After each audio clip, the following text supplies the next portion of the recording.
Sandhuni. In the last video of terpenoids, we had discussed about the classification of terpenoids, and classification of terpenoids, we had discussed about the one class that was hemiterpenes. And by this video, we are going to start another class of terpenoids or terpenes, that is monoterpene or monoterpenoid. Now, what is monoterpene and what is monoterpenoid? So, monoterpene, the compound that contains only carbon and hydrogen atoms in the form of C5H8, then compound is said to be monoterpene. And if it is the oxygenated derivative of monoterpene, then it will monoterpenoid. Monoterpene और मोनोटर्पिनोइड दोनों का difference वो यहाँ से clear हो रहा है. यदि C5H8 का होल ट्वाइस है, only carbon and hydrogen atoms है, then it will monoterpene. And if यहाँ पे कोई भी ऑक्सीजनेटेड फंक्शनल ग्रुप है प्रेजेंट, लाइक एल्डिहाइड कीटोन, जैसा कि मैंने प्रीवियस वीडियो में भी बताया था, तो उस वाले केस में वो क्या होने वाला है, मोनोटर्पिनोइड होने वाला है. ठीक है, तो यहाँ से क्या क्या कैरेक्टरिस्टिक प्रॉपर्टीज होती हैं, कहाँ पे ये प्रेजेंट होते हैं, इनका अकरेंस जो सोर्स है वो क्या होता है, वो सारी चीजें हमें यहाँ पे देखनी है. थोड़ा सा अबाउट मोनोटर्पिन्स के बारे में. तो मोनोटर्पिन्स, फर्स्ट ऑफ ऑल मोनोटर्पिन्स का जो सबसे कॉमन पॉइंट होता है वो क्या होगा, this contains carbon atom, 10 carbon atom. ठीक है, तो C10 है वो आपके क्या होते हैं, मोनोटर्पिन्स होते हैं. अब C10 हो गए तो यानी कि C10 है तो नंबर ऑफ आइसोप्रीन यूनिट्स वो कितनी होंगी, 2 होंगी. ठीक है, तो फर्स्ट पॉइंट यहाँ पे यही होता है, made up of 2 isoprene units with molecular formula C10H16. Molecular formula है वो क्या होगा, क्लासिफिकेशन मैंने पहले वाले वीडियो में कराया है, तो वहां पे बताया नंबर ऑफ आइसोप्रीन यूनिट्स यदि 2 हैं तो वो मोनोटर्पिन्स होंगे. इसका मॉलिक्यूलर फॉर्मूला है वो भी क्या होने वाला है, ये चीज भी हमने बताई है. उसके बाद नेक्स्ट पॉइंट, हमने हेमीटर्पेन्स में ये चीज देखी थी कि hemiterpenes doesn't exist in free form in the nature. ठीक है, फ्री फॉर्म में नहीं एग्जिस्ट करते. बट यदि हम बात कर रहे हैं द केस ऑफ मोनोटर्पेन्स की, तो मोनोटर्पेन्स जितने भी डिकेन अरेंजमेंट्स इनके पॉसिबल होते हैं, डिकेन यानी कि 10 कार्बन वाले, जितने भी 10 कार्बन वाले अरेंजमेंट्स इनके पॉसिबल होते हैं सभी में ये एग्जिस्ट करते हैं. ठीक है, जितने भी 10 कार्बन के साथ में जितने भी अरेंजमेंट्स पॉसिबल होते हैं सभी में एग्जिस्ट करते हैं. ठीक है, ऐसा नहीं है कि फ्री फॉर्म में एग्जिस्ट नहीं करते, जितने भी डिकेन अरेंजमेंट पॉसिबल होंगे सभी में एग्जिस्ट करेंगे. तो नेक्स्ट पॉइंट यहाँ से यही लिखा है हमने, all possible decane arrangements appear to exist in nature. ठीक है, सारे के सारे नेचर में एग्जिस्ट करेंगे यदि कोई डिकेन अरेंजमेंट पॉसिबल है तो. उसके बाद next point, these are elastic in nature. Elasticity एक जो प्रॉपर्टी होती है कंपाउंड्स की, इलास्टिसिटी. तो जब हमने आइसोप्रीन स्टार्ट किया था तो आइसोप्रीन हमने बोला था कि या फिर हमें बोलें कि नेचुरल प्रोडक्ट जब हमने स्टार्ट किया था तो नेचुरल प्रोडक्ट में हमने क्या बोला था कि जितने भी कंपाउंड जो कि आइसोप्रीन यूनिट से बने होते हैं all are said to be natural product. ठीक है, सारे के सारे क्या होते हैं, नेचुरल प्रोडक्ट होते हैं. अब उसके बाद हमें नेक्स्ट पॉइंट है वो हमने देखा था कि जितने भी जो अपने रबर वगैरह होते हैं ये सारे क्या होते हैं, नेचुरल प्रोडक्ट होते हैं. तो रबर का जो इलास्टिक नेचर है वो होता है. तो हम मोनोटर्पेन्स की बात कर रहे हैं, तो मोनोटर्पेन्स है इनका जो नेचर है वो भी इलास्टिक नेचर होता है. अब इलास्टिक क्या होता है, तो इलास्टिक जैसे फॉर एग्जांपल हमने ये वाला डस्टर लिया. ठीक है, इस वाले डस्टर को हम चाहे कितना भी खींच ले नहीं बढ़ेगा ना, नहीं बढ़ेगा. ठीक है, ये टूट जाएगा एक मोमेंट पे आके, बट ये बढ़ेगा नहीं. यदि हम लेते हैं ये जो रबर बैंड जो कि मैंने बालों में लिया हुआ है, ठीक है, यदि हम इसे खींच रहे हैं, ठीक है, खींचेंगे तो ये बढ़ेगा. एक सेकंड में लेके आती हूँ एक रबर बैंड, वेट. देखो फॉर एग्जाम्पल हमने ये रबर बैंड लिया है, ये रबर बैंड है, इसकी जो लेंथ है वो अभी के टाइम पे इतनी है. ठीक है, अभी मैंने इसे खींचना स्टार्ट किया तो इसकी लेंथ है वो बढ़ी, लेकिन जैसे ही छोड़ा तो इसकी जो पहले वाली लेंथ थी वही फिर से आ जाती. तो यही जो प्रॉपर्टी है ये क्या होती है, इलास्टिसिटी होती है, कि यदि हम इसे खींच रहे हैं तो इसकी लेंथ है वो बढ़ जाएगी, बट जैसे ही छोड़ेंगे तो ये अपनी एक्चुअल पोजिशन फिर से अटेंड कर लेता है. This is said to be elasticity. तो जो आपके मोनोटर्पेन्स होते हैं वो इलास्टिक इन नेचर होते हैं. इसके बाद नेक्स्ट है वो यहाँ से क्या होता है, reminiscent of current effect in pharmaceutical industry. ये यहाँ से इंपॉर्टेंट है. रेमिसेंट क्या होता है, याद रखना. ठीक है, तो यहाँ से थोड़ा सा हिंदी में करके बताती हूँ. इनका जो करंट इफेक्ट यानी कि इनका जो वर्तमान में याद रखने योग्य प्रभाव है वो कहाँ पे, फार्मास्यूटिकल इंडस्ट्री में है. जो अपना फार्मास्यूटिकल को हिंदी में क्या बोलेंगे, अब इतनी इंग्लिश चल जाएगी. ठीक है, यानी कि मेडिसिनल इंडस्ट्री हम बोल सकते हैं कि इनका जो करंट इफेक्ट है वो किसमें है, फार्मास्यूटिकल इंडस्ट्री में है. यानी कि मोनोटर्पेन्स है इनका यूज है वो फार्मास्यूटिकल या फिर मेडिसिनल केमिस्ट्री में, मेडिसिनल इंडस्ट्री में इनका यूज है वो बहुत ज्यादा हो रहा है in the current time, in the present time. ठीक है, इसके बाद नेक्स्ट पॉइंट है वो यहाँ से क्या होगा, monoterpenes are major component of many essential oils. ये भी इंपॉर्टेंट पॉइंट है कि जो आपके मोनोटर्पेन्स होते हैं वो जो बहुत सारे एसेंशियल ऑयल्स होते हैं उनके मेजर कॉम्पोनेंट होते हैं. यानी कि वो जो एसेंशियल ऑयल है उसमें in the most of form कोई ना कोई मोनोटर्पिनॉइड है वो प्रेजेंट होगा, ठीक है, कोई ना कोई मोनोटर्पिनॉइड उस असेंशियल ऑयल का मेजर कंपोनेंट है वो होता है, ठीक है। यानी कि हम क्या बोल सकते हैं कि यदि हमें क्या चाहिए, यदि हमें चाहिए टर्पिनॉइड तो हम क्या ले सकते हैं, असेंशियल ऑयल ले सकते हैं, वहां से हम आइसोलेट कर सकते हैं टर्पिनॉइड को। आगे हमें आइसोलेशन, प्योरिफिकेशन, एक्सट्रैक्शन बहुत सारे मेथड्स हैं वो पढ़ने हैं अबाउट टर्पिनॉइड्स, तो वो भी हम आगे देखेंगे, ठीक है। तो असेंशियल ऑयल्स का, बहुत सारे असेंशियल ऑयल्स का मेजर कंपोनेंट होते हैं जो हमारे मोनोटर्पिन्स होते हैं वो। After that these have economically important as flavours and perfumes. तो ये चीज जब मैंने आपको secondary metabolite and primary metabolite बताया था तो उस टाइम पे मैंने आपको बताई थी कि प्राइमरी मेटाबोलाइट्स हैं वो आपके होते हैं लाइक कार्बोहाइड्रेट, प्रोटीन्स, इनकी कोई स्मेल नहीं होती, इनका हाँ टेस्ट तो होता है बट स्मेल इनमें कोई खास नहीं होती। बट जब हमने की थी सेकेंडरी मेटाबोलाइट डिस्कस किया था तो सेकेंडरी मेटाबोलाइट में मैंने आपको बताया था कि प्लांट्स में कुछ ना कुछ ऐसा स्पेसिफिक होता है जो उनको स्पेसिफिक स्मेल देता है, जो कि उनकी इंसेक्ट से जो कि उनको क्या करता है, उनको सिक्योर करता है, इंसेक्ट से करता है या फिर कोई अदर जो हर्बीवरस एनिमल्स होते हैं उनसे इन्हें सिक्योर करता है, ठीक है। तो ऐसे कुछ एग्जाम्पल्स हमने वहाँ पे देखे थे। तो इनकी जो स्पेसिफिक ये जो स्मेल होती है, इनकी जो अडर होती है, यही क्या होता है, इसी की वजह से इनका परफ्यूम इंडस्ट्री में या फिर फ्लावर्स की फॉर्म में इनका यूज है वो बहुत ज्यादा होता है। साथ ही देखो यहाँ पे फंक्शनल ग्रुप वो कौन से प्रेजेंट है, aldehydes, ketones, carboxylic acid, alcohol. तो इनका तो फ्लेवर्स और परफ्यूम इंडस्ट्री में एल्डिहाइड है वो तो सबसे मेजरली यूज होने वाला कंपाउंड होता है। जितनी भी फ्रेगनेंस होती है नेचर में वो सब किसकी वजह से होती है, एल्डिहाइड्स की वजह से होती है, ठीक है। जितनी भी फ्रेगनेंस होती है ये चीज आई थिंक आपको पता होगी, ठीक है, क्योंकि एल्डिहाइड्स है उन्हीं की वजह से नेचर में फ्रेगनेंस होती है। कोई भी ऐसा कंपाउंड जिसमें एल्डिहाइडिक फंक्शनल ग्रुप प्रेजेंट होता है ऑलवेज वो फ्रेगनेंट होता है, ऑलवेज उसकी कोई ना कोई स्पेसिफिक स्मेल होती है, ठीक है। वो अकॉर्डिंग टू जो यदि जैसे जैसे अपना फॉर्मूला चेंज होता जाएगा, जैसे जैसे कंपोनेंट चेंज होता जाएगा, कॉम्पोजिशन चेंज होता जाएगा, स्मेल है वो भी चेंज होती जाएगी। बट परफ्यूम इंडस्ट्री की जब भी बात आती है तो aldehyde is one of the most important compound of the perfume industry, ठीक है।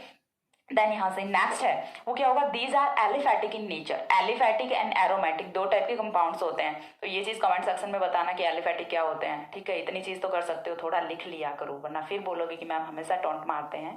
टाइपिंग तो चैटिंग तो बहुत चल रही होती है, लॉकडाउन में सिर्फ चैटिंग ही चल रही है और कुछ नहीं चल रहा किसी का।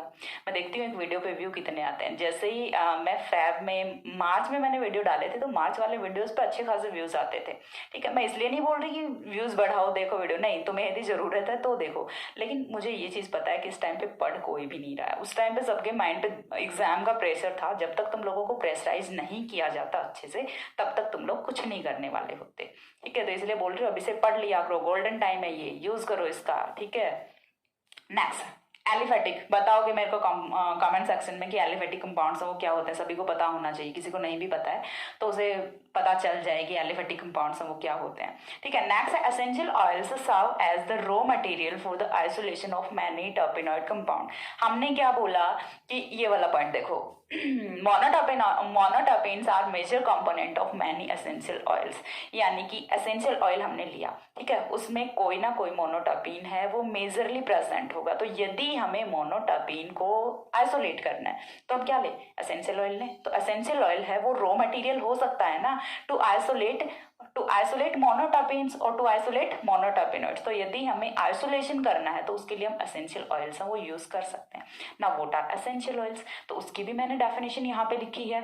एसेंशियल ऑयल्स हम वो आपके क्या होते हैं, the odoriferous oils which are obtained by the distillation from various plant components is known as essential oils, ठीक है। एसेंशियल ऑयल्स हैं वो आपके वो कंपाउंड होते हैं जिनका आइसोलेशन है वो किसी भी प्लांट के, किसी भी स्पेसिफिक प्लांट के डिस्टिलेशन से किया जाता है तो वो क्या होता है, आपका एसेंशियल ऑयल होता है। लाइक आपका पिपरमेंट ऑयल हो जाता है, सबसे इजी एग्जांपल है पिपरमेंट ऑयल, यानी कि आपका जो पुदीने का तेल होता है, ठीक है, वो क्या होता है, एसेंशियल ऑयल ही है, रोज ऑयल है। तो ऐसे कोई भी आपका जो प्लांट है उसका यदि आपने उसके प्लांट के पार्ट का यदि आपने डिस्टिलेशन किया, उससे जो ऑयल बन रहा है वो आपका क्या होता है, एसेंशियल ऑयल होता है। और उसी में आपके क्या होते हैं, मोनोटर्पिन्स होते हैं, ठीक है। तो हम यदि मोनोटर्पिनॉइड का आइसोलेशन करना है तो उसके लिए एसेंशियल ऑयल है, उससे एज अ रॉ मटेरियल हम यूज कर सकते हैं, ठीक है। ये तो था अबाउट मोनोटर्पिन्स कुछ पॉइंट्स। अब इसके बाद हमें देखने एग्जांपल्स कि कौन कौन से एग्जांपल्स होते हैं और कहाँ कहाँ पे मिलते हैं, उनके लिए जो रॉ मटेरियल होता है या फिर उनके लिए जो एसेंशियल ऑयल होता है वो कौन सा होता है। तो कुछ एग्जांपल्स है वो हमें देखने हैं। Till that you take the screenshot. हो गया। देखिए अब हमें देखने हैं कुछ एग्जाम्पल्स, तो एग्जाम्पल्स हैं वो हम देखेंगे। यहाँ से एग्जाम्पल्स हैं वो बहुत इंपॉर्टेंट है, मोनोटर्पीन्स के एग्जाम्पल्स हैं वो बहुत ही इंपॉर्टेंट है। कुछ कॉम्पिटिटिव एग्जाम्स में भी पूछ लिए जाते हैं कि आपके सामने कोई भी एग्जाम्पल लिख दिया जाएगा और ये पूछा जाता है, is it monoterpenoid, is it hemiterpenoid, is it diterpenoid. तो वो आपको किसके बेसिस पे बताना होता है, on the basis of number of isoprene unit आपको काउंट करने होते हैं, देन आपको बताना होता है कि ये कौन सी क्लास का कंपाउंड है। तो सबसे फर्स्ट जो अपना एग्जाम्पल आता है इस क्लास का, मोनोटर्पीन्स की क्लास का। अब हमें एग्जाम्पल्स हैं वो किसके देखने हैं, मोनोटर्पिनॉइड्स के देखने हैं, ना कि मोनोटर्पीन्स के। हमें यहाँ पे एग्जाम्पल्स देखने हैं विद ऑक्सीजनेटेड फंक्शनल ग्रुप्स। तो जो सबसे फर्स्ट एग्जाम्पल आता है वो हमारा आता है यहाँ से मैंथोल। ठीक है, फर्स्ट एग्जाम्पल इज मैंथोल। तो यदि आपने जैम डाइएल्किल रूल पढ़ा है तो आपको इतनी चीज क्लियर होगी यहाँ से कि हम कभी भी जैम डाइएल्किल जो ग्रुप होते हैं उन्हें डायरेक्ट 6 मेंबर रिंग पे अटैच नहीं करते, इतनी चीज क्लियर है। ठीक है, इसी को हम कैसे लिख सकते हैं, देखो कुछ बुक्स में ये आपको ऐसे भी मिल जाएगा, तो डोंट वरी, आपको बिल्कुल भी ये नहीं सोचना है कि ये आपका गलत हो गया, कुछ बुक्स में ये आपको ऐसे भी मिल जाएगा। यदि ऐसा है तो भी ये मैंथोल ही है, और यदि ऐसा है तो भी ये मैंथोल, ये दोनों ही केसेस में ये मैंथोल है। अब कैसे है मैंथोल, देखो मैं आपको बताती हूँ कि आपको स्ट्रक्चर है वो याद कैसे रखनी है। ये वाला जो आपका आइसोप्रोपाइल ग्रुप होता है इसके साइड में आपको इसकी ऑर्थो पोजीशन पे आपको हाइड्रोक्सिल पुट करना है। ठीक है, फिर वो आप चाहे नीचे करो फिर चाहे आप ऊपर करो। ठीक है, और इसकी एग्जैक्ट पैरा पोजीशन पे आपको ये वाला मिथाइल ग्रुप ऐड करना होता है। समझ आ गया कैसे स्ट्रक्चर को याद करना है। सबसे पहले एक आपको साइक्लोहेक्सेन रिंग ड्रॉ करनी है, साइक्लोहेक्सेन रिंग पे आपको एक आइसोप्रोपाइल ग्रुप ऐड करना है, उसकी ऑर्थो पोजीशन पे हाइड्रोक्सिल ग्रुप लगाना है। अब देखो सबसे पहले हम क्या करेंगे, नंबर ऑफ कार्बन वो काउंट कर लेते हैं। पहले ये तो क्लियर कर लें कि क्या ये मोनोटर्पिनॉइड है या फिर नहीं है, ऐसे ही उल्लू तो नहीं बना रहे। तो देखो कार्बन नंबर 1 2 3, 3 कार्बन हो गए, 4 5 6 7 8 9 एंड 10 कार्बन हो गए, C10 हो गए। दैट मीन्स ये अपना मोनोटर्पिन तो है, मोनोटर्पिन है, साथ में हाइड्रोक्सिल यहाँ पे as a functional group present है। तो ये वाला जो अपना कंपाउंड होता है ये कौन सा होता है, स्पेसिफिक जो कंपाउंड होता है ये अपना होता है मैंथोल। ठीक है, इसे हम क्या बोलते हैं, मैंथोल बोलते हैं। नाम तो सुना ही होगा आपने मैंथोल का, ऐसा तो नहीं है कि आज तक नाम ही नहीं सुना होगा। ठीक है, जो भी चीज़ आप परफ्यूम वगैरह पेस्ट वगैरह यूज़ कर रहे हो, तो कोई भी मेडिसिन वगैरह, तो उनका केमिकल कंपोजिशन है वो पढ़ लिया करो, उसमें बहुत सारे कंपाउंड्स हैं वो आपके नॉन कंपाउंड्स होते हैं। ठीक है, और केमिस्ट्री हम ऐसे ही मजाक के लिए नहीं पढ़ रहे होते, ये चीज़ आपको पता है। कोई भी सब्जेक्ट हम मजाक के लिए नहीं पढ़ रहे होते, हमारी डेली लाइफ में उसका यूज़ होता है, बट वही है कि हमें उसका एनालिसिस है वो नहीं करना आता। ठीक है, तो ये होता है मैंथोल। मैंथोल की स्ट्रक्चर आपको ये वाले भी मिल सकते हैं, ये वाले भी मिल सकते हैं, कंफ्यूज बिल्कुल नहीं होना, मैंने अच्छे से क्लियर कर दिया है कि आपको ये वाला जो आइसोप्रोपाइल ग्रुप होता है इसकी ऑर्थो पोजीशन पे हाइड्रोक्सिल लगाना है, फिर आप चाहे ऊपर की तरफ लगाओ फिर आप चाहे नीचे की तरफ लगाओ। अब इसका जो सोर्स होता है वो क्या होता है, occurs in oil of peppermint, in oil of peppermint. ठीक है, जो पुदीने का तेल होता है उसमें मैंथोल है वो आपको मिलेगा। ठीक है, मैंथोल है वो आपको कहाँ पे मिलेगा, पुदीने के तेल में मिलेगा। अब उसके बाद जो नेक्स्ट एग्जाम्पल आता है, सेकंड एग्जाम्पल, वो हम यहाँ से करते हैं जेरेनियोल। तो जेरेनियोल है वो आपका क्या होता है, तो देखिए जेरेनियोल है वो आपका कंपाउंड होता है कुछ इस टाइप का, ये वाला कंपाउंड है ये आपको लेना होता है और यही आपका जेरेनियोल होता है। ठीक है, OH, ये वाला जो कंपाउंड है ये आपका क्या होता है, जेरेनियोल होता है। और काफ़ी इंपॉर्टेंट है, जो जेरेनियोल है मैंथोल है ये आगे आपको पढ़ने भी हैं, इनकी प्रॉपर्टीज़ इनका आइसोलेशन सारी चीज़ें आपको स्पेसिफिक पढ़नी है, जेरेनियोल मैंथोल सभी के बारे में। अब सबसे पहले हम यहाँ पे क्या करें, नंबर ऑफ कार्बन एटम्स वो काउंट कर लेते हैं कि क्या ये आपका मोनोटर्पिनॉइड है या फिर नहीं है। तो 1 2 3 कार्बन एटम्स हो गए, देन 4 5 6 7 8 9 10 कार्बन एटम्स है, and with 10 carbon atom hydroxyl group is functional group, so it is monoterpenoid. सबसे पहली चीज तो ये क्लियर हुई। और ये जो मोनोटर्पिनॉइड होता है स्पेसिफिक ये आपका कौन सा होता है, जेरेनियोल होता है। और जेरेनियोल है ये मिलता कहाँ पे है, major component of rose oil. It is the major component of rose oil. जो गुलाब का तेल होता है, ठीक है, गुलाब का तेल होता है, हमेशा गुलाब जल सुना है, गुलाब का तेल भी होता है, मैंने भी पहली बार सुना है। जो गुलाब का तेल होता है उसका मेजर कंपोनेंट है वो आपका क्या होता है, जेरेनियोल होता है। ठीक है, इसके बाद जो नेक्स्ट है थर्ड एग्जाम्पल वो हम यहाँ पे डिस्कस करते हैं। थर्ड एग्जाम्पल है वो अपना होता है मायरेसिन। तो थर्ड है वो मैंने आपको बताया कौन सा होता है, मायरेसिन होता है। मायरेसिन की जो स्ट्रक्चर है वो आपकी होती है समथिंग लाइक दैट, कि ये हो जाता है आपका मायरेसिन। ठीक है, ये कौन सा कंपाउंड होता है? मायरेसिन होता है। कुछ अच्छा सा नहीं बना, चलिए थोड़ा सा सुंदर बनाते हैं इसे। अब बन गया। अच्छा, ये कौन सा कंपाउंड होता है? फर्स्ट ऑफ ऑल तो मायरेसिन होता है। अब आपको यहाँ से एक चीज है वो माइंड में क्लिक हुई होगी कि यहाँ पे कोई फंक्शनल ग्रुप प्रेजेंट नहीं है। कोई फंक्शनल ग्रुप प्रेजेंट नहीं है, दैट मीन्स ये मोनोटर्पिनोइड नहीं है। ये कौन सा? मोनोटर्पिन है। चीज क्लियर हो रही है? ये वाला मोनोटर्पिन है, नॉट मोनोटर्पिनोइड, क्योंकि यहाँ पे कोई फंक्शनल ग्रुप है, कोई ऑक्सीजन कंटेनिंग फंक्शनल ग्रुप है वो प्रेजेंट नहीं है। चलिए कार्बन नंबर है वो काउंट कर लेते हैं। 1 2 3 4 5 6 7 8 9 एंड 10। कार्बन नंबर तो 10 है। कार्बन नंबर 10 है, दैट मीन्स ये मोनोटर्पिन है, not monoterpenoid, because there is no one oxygen containing functional group. Now ये ऑब्टेन कहाँ से होता है? तो इसका जो अकरिंग सोर्स है वो कौन सा होता है? बे लीव्स होती है एंड हॉप्स। बे लीव्स यानी कि जो तेज पत्ता होता है, तेज पत्ता सभी ने देखा होगा। ठीक है, तेज पत्ता होता है, उसकी जो तेज पत्ता होता है उसका जो तेल होता है उसमें ये जो मेजर कंपोनेंट होता है ये होता है मायरेसिन। और इसका जो यूज किया जाता है वो परफ्यूम इंडस्ट्री में बहुत ज्यादा यूज किया जाता है एज एन इंटरमीडिएट। ठीक है, तो नेक्स्ट पॉइंट है वो हम इसमें क्या लिखेंगे? Occurs in oil of bay leaves. Bay leaves क्या होती हैं? तेज पत्ता होता है। ठीक है, occurs in oil of bay leaves and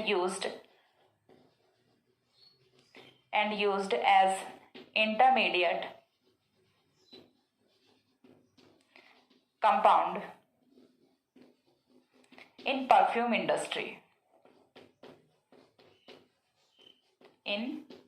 industry. ठीक है, ये होता है आपका मायरेसिन। इसके बाद जो नेक्स्ट कंपाउंड आता है वो आता है फोर्थ कंपाउंड, कैरवॉन। ठीक है, कैरवॉन। तो कैरवॉन की स्ट्रक्चर है वो तो यहाँ पे कुछ इस टाइप की होती है, और कैरवॉन है वो आपका एक मोनोटर्पिनोइड होता है, ना कि मोनोटर्पिन। ठीक है, ये कौन सा होता है? मोनोटर्पिनोइड होता है। अब मोनोटर्पिनोइड तो हो गया, साथ ही में अभी तक हमने जितने भी देखे हैं मोनोटर्पिनोइड्स उनमें हमने कौन सा फंक्शनल ग्रुप देखा है? एल्कोहलिक फंक्शनल ग्रुप देखा है। बट यहाँ पे फंक्शनल ग्रुप है वो आपका चेंज होता है। कौन सा? एकीटोनिक फंक्शनल ग्रुप है। ये जो कंपाउंड है ये आपका कौन सा होता है? कैरवॉन होता है। एंड कैरवॉन है वो आपको ऑब्टेन कहाँ से होता है? वो होता है बाय कैरवे सीड्स। जो आपके जीरा के बीज होते हैं, जीरे के बीज होते हैं, वहां से आपको कैरवॉन मिलता है। ठीक है, तो यहाँ के इसके लिए हम पॉइंट क्या लिखेंगे? अकस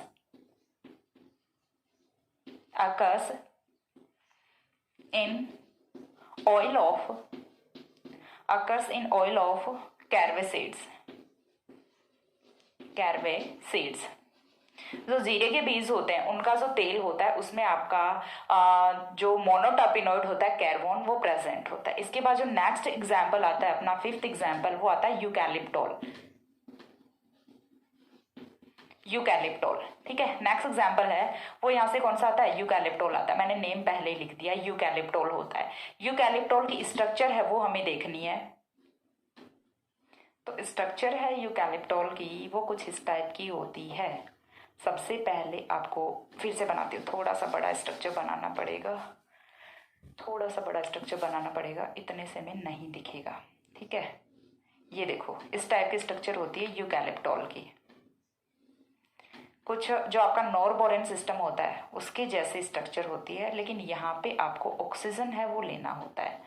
ठीक है, यहाँ पे आपको क्या लेना होता है? ऑक्सीजन लेना होता है। यहाँ पे ऑक्सीजन आ गया। ठीक है, ऑक्सीजन आ गया, दैट मीन्स ये क्या है अपना मोनोटर्पिनोइड है। अब जब ऑक्सीजन आ गया तो मोनोटर्पिनोइड है। इतनी चीज क्लियर हो गई। अब उसके बाद हमें क्या करना है? उसके बाद देखिए ये आपका कौन सा है? यूकैलिप्टोल है। और यूकैलिप्टोल है ये क्या होता है? Known as cineole component of eucalyptus oil. ठीक है, ये जो इसके नीचे हम क्या लिखेंगे? Eucalyptol known as cineole component of eucalyptus